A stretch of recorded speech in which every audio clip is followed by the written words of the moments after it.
Uncle Pak, a retired middle-aged man, Mrs. Lam, a fitness entrepreneur, Peter Chai, a primary school student, Mrs. Chan, a working mum in Hong Kong. And they are all helping to restore our planet. But how? Well, it has to do with where they spend their dollars. Every act of eating can be a vote for action. And with the help of Zero Foodprint Asia, we can turn every meal into a climate solution. It really is that simple.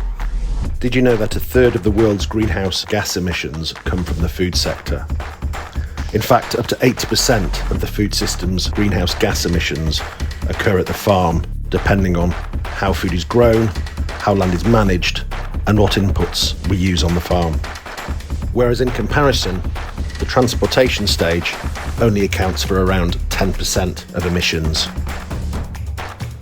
Industrial farming such as cattle raised in factory farms and growing single-use crops such as soy, corn or wheat is what's damaging the environment and causing the land to degrade.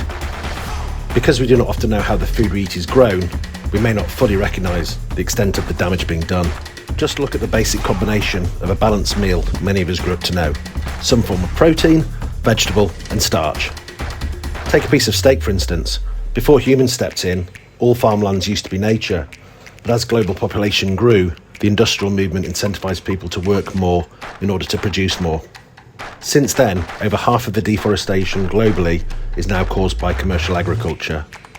Approximately 70% of land cleared in the Amazon rainforest is now used to grow monocrops to raise cattle, which contributes enormously to CO2 emissions. This lowers the ability of native trees and plants to perform photosynthesis, which helps to sequester carbon the natural way. Then how about vegetables?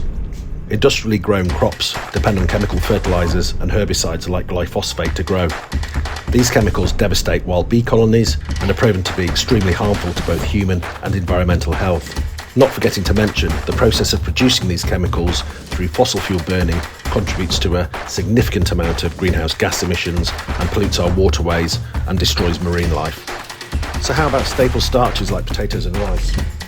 When in monocultural systems, the same crops are planted and synthetically fertilised year after year, which disrupts the ecological balance of the soil. Heavy ploughing breaks up soil structure, destroys the habitat of soil organisms living below ground, and removes carbon that was stored in the soil and releases it back into the atmosphere as carbon dioxide. This loss of soil organic matter causes compaction in the soil and interferes with the soil's ability to retain moisture, leading to soil erosion, floods or droughts. Farmers end up pumping even more fertilisers and pesticides on their fields in order to keep up with the productivity until the land is no longer arable.